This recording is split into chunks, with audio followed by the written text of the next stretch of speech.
Hello, beautiful souls. Today, we're going to be discussing the first step in clearing trauma. Watch this video.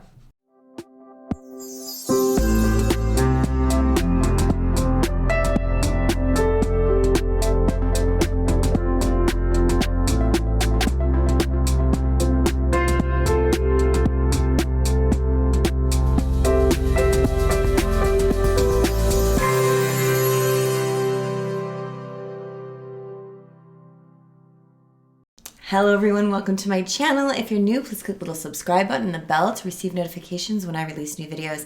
And if you've been with me for a while, thank you so much and welcome back. Today I'm going to be talking about the first step in clearing trauma. You know, what is trauma? Just to define it quickly, as usual. Trauma is when something negative happens to you or scary or traumatic, an event happens to you and you don't have the support to deal with it. So there isn't someone in that trauma with you. So you're alone in your pain or in your suffering or in your negative emotion and you don't know how to self-soothe or get out of it, right? So our first traumas happen really early on in life usually because that's when we don't have all the tools we need. So we rely on others. We depend on others to help us with these uncomfortable situations. And when we don't have that support and we're alone in our pain or in our scary experience, we get traumatized because that experience gets stuck with nowhere to go. It doesn't get resolved. So we call that an unresolved issue. That can show up as an emotional pain body. That can show up as habits and behaviors that are not serving us. That can show up in body sensations and literally physical pain. So there's a lot of ways that this shows up for us. That's why somatic healing is really amazing with trauma work. But one of the things I want to share with the spiritual psychology work that I like to do with people that come to me with patterns that they can't resolve.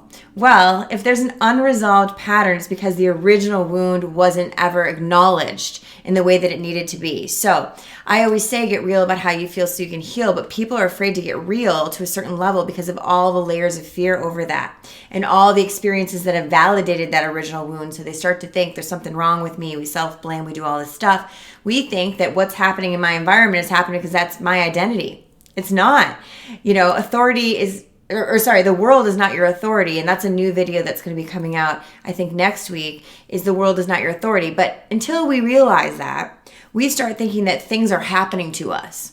And when we start to realize they're happening for us, because the universe works different than the world. The universe is constantly giving you feedback of things that need to be integrated and upgraded and healed. So that same situation will come up and up and up to cause that discomfort, that contrast, for you to start to shift into figuring it out. You know, one of the things I will also talk about in I think the next 2 weeks is how contrast actually wakes us up. The contrast that happens in our world wakes us up to an awareness, a spiritual longing that really expands our universe and our inner reality in ways that I explain all the time in my videos because it was me.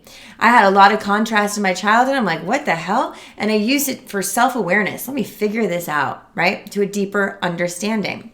So I wanted to share about one of my really sweet clients this morning that I was coaching on trauma. We've recently gotten to understand her original wound, and this original wound was a very big one in childhood that has been denied over many years. She's only in her 20s, but it happened when she was about 4 or 5. So she's been denying this the majority of her life. And I finally started asking her enough deep questions where she was like, shoot, it's coming up. I can't cover it anymore. I'm scared to tell you this out of fear of not being validated again. But I feel like I can share and we've built that trust. I'm going to tell you.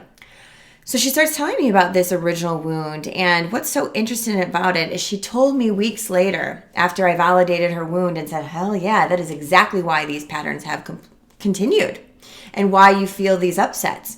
And so she told me by really validating her in that way, she was able to own what happened to her, and this freedom started happening. You know, one of the things that we do when we are in trauma and we're traumatized is we think that something is wrong with me because of what happened. What we have to understand is there's not something wrong with you. What happened to you was what was wrong. Take that in. There's nothing wrong with you, but what happened to you is what was wrong, right? So that's a big shift because a lot of times we find our unworthiness identity in this original wound. The original wound is the first time something happened to us to make us question the truth of who we are, right? So it gets deep. The other part we were talking about is when she would see other people go through the same thing that she just went through and they got the support, but she didn't, she'd say, well, there's something wrong with me. That's why I didn't get the support. And I say, no, there's something wrong with your support system for not supporting you. We got to flip the script. We got to stop being victims of our situation, but realize we were a victim, right? We were a victim. Bad things, wrong things, not so fun things happened to us. Now we get to be our own best friend and realize maybe what happened to me wasn't because of me. Number one, never is. Number two, maybe what happened to me was what was wrong, not what was wrong with me. Huge. Really take any example in your life and say, gosh, how do I still self-blame for what happened? It's like being blamed for being abused, right? When we're treated poorly, and we're being treated poorly, obviously, by a person who's not quite right? Or not aware. We're being treated poorly by a person and they're telling us we're the reason we're being treated that way. That's what we do to ourselves. Oh, what was wrong with me? Right? Take that in.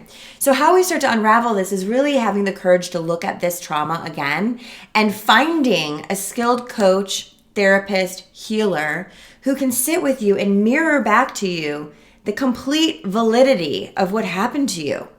Validating the emotions behind what happened to you, validating the current patterns of the reason, right? The reason you have these patterns, valid. The reason you have these feelings, these triggers, valid. You need to not think that you need to heal this on your own. You cannot. How do we heal? How do we have a mirror without having a mirror? We need someone to mirror us. So we need to have the courage to believe that I won't be invalidated again. I will find the right healer. I asked her, how did you find me? She says, I put it out in the universe. She said, I need to find someone that knows what I'm going through and who won't invalidate me. Hello, here I am. So I want you to do the same. If there's something you're really struggling with that you still have traumatic events around, ask the universe, look around. Say, I deserve to be validated in my pain. I deserve to find the root cause of what's going on so that I can live my full potential. That was the last question she asked me today. She says, okay, so how does this serve me to reach my highest potential? I said, by being you, by uncovering the truth and being your own bestie and saying, I got my back.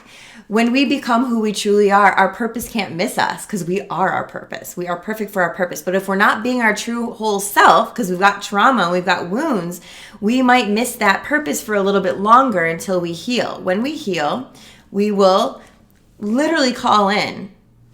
It's a calling. We will call in what was always meant for us because we are truly now being who we were always meant to be. Take that in. So I hope this message finds you well. Please check the links below for courses, coaching, all the things, free books, all that stuff. All below. Please check me out on Instagram if you want daily updates on inspirational messages or you just want to DM a question to me. Please make sure you're on my mailing list. I know I'm forgetting things. Please make sure you're subscribed and share to one person who you think this could help or more. And I just adore you guys. Thank you for showing up for yourself, for me, and the collective. I will see you next week.